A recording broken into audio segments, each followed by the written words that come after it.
A ver, cuando escuchamos el nombre Pitágoras, lo primero que se nos viene a la cabeza es su famoso teorema, ¿cierto? Pero bueno, eso es apenas la punta del iceberg. Hoy vamos a explorar su idea más radical y hasta mística, que el universo no es algo que se describe con números, sino que el universo es, literalmente, números.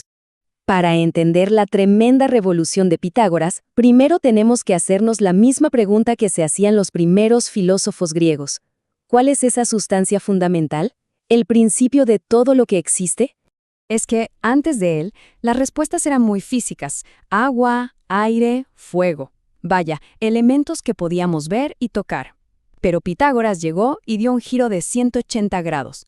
Su respuesta no fue una sustancia física, sino un principio totalmente abstracto: el número. Y esta idea, créanme, cambiaría para siempre la historia del pensamiento.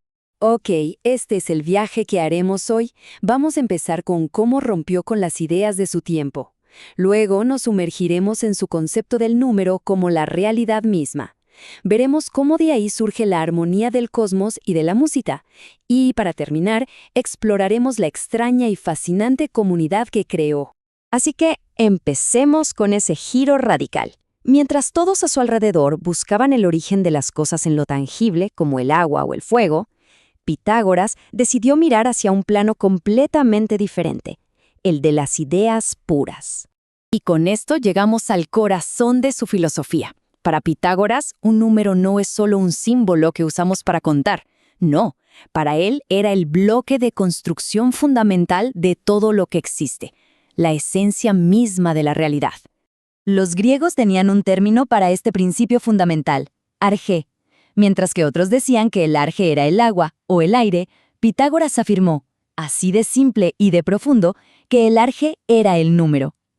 Todo, absolutamente todo, se derivaba de él. Pero, a ver, ¿cómo es esto posible? Bueno, es que para los pitagóricos, los números no eran meras abstracciones en la mente. Tenían una dimensión física, espacial. Piénsenlo así: una piedra no se describe con números, está hecha de números. Y esta lógica se extendía a todo, ¿eh? Creían que hasta conceptos como la justicia o el alma tenían una estructura numérica fundamental. Ahora, si todo está hecho de números, ¿de qué están hechos los propios números?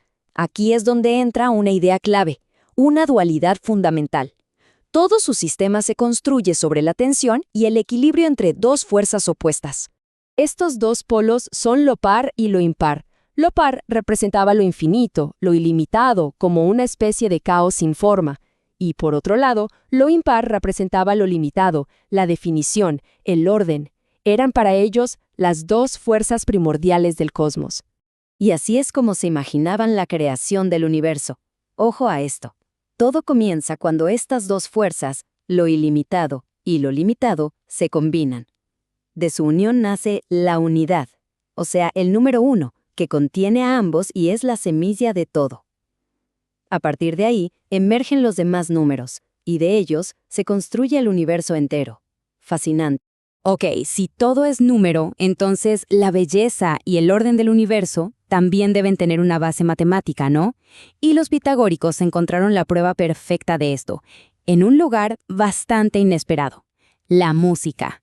Esta frase de verdad captura perfectamente la esencia de su legado. El universo ya no es un lugar caótico y arbitrario, se transforma en un cosmos ordenado, racional, donde todo sigue leyes matemáticas y todo está en perfecta armonía. Uno de sus descubrimientos más famosos fue encontrar la relación numérica que hay detrás de la armonía musical, y esta idea la llevaron hasta el cielo, proponiendo que los planetas y las estrellas, en su movimiento, producían una música divina, la famosa música de las esferas. ¿Y por qué no la oímos?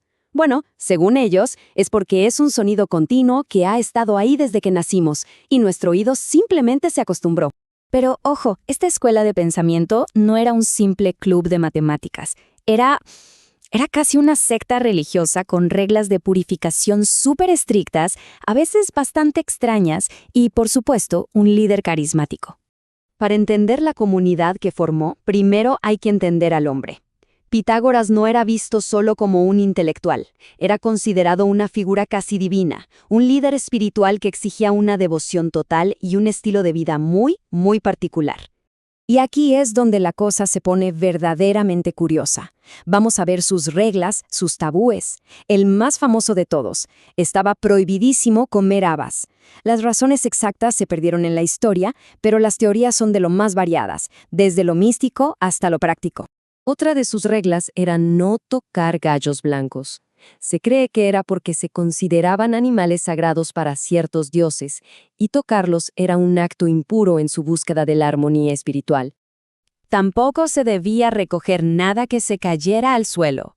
Esto podría estar ligado a creencias sobre los espíritus de los muertos, o quizá era una lección sobre el desapego de lo material para mantener el alma pura.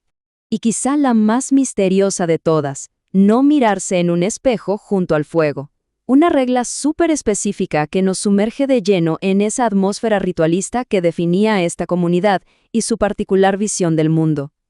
Pero bueno, más allá de estas reglas tan extrañas, el verdadero legado de Pitágoras es esta idea poderosísima. La noción de que el universo no es un caos, sino un cosmos, un ideal de orden donde todo es número y, por lo tanto, todo puede ser comprendido por la razón humana. Y nos deja con esta pregunta final, que es tan relevante hoy como lo fue hace 2500 años. Porque desde la física de partículas hasta la cosmología, la ciencia moderna sigue operando bajo esta misma premisa pitagórica. Y si no es solo una herramienta útil, sino la verdadera naturaleza de la realidad, una idea para seguirle dando vueltas.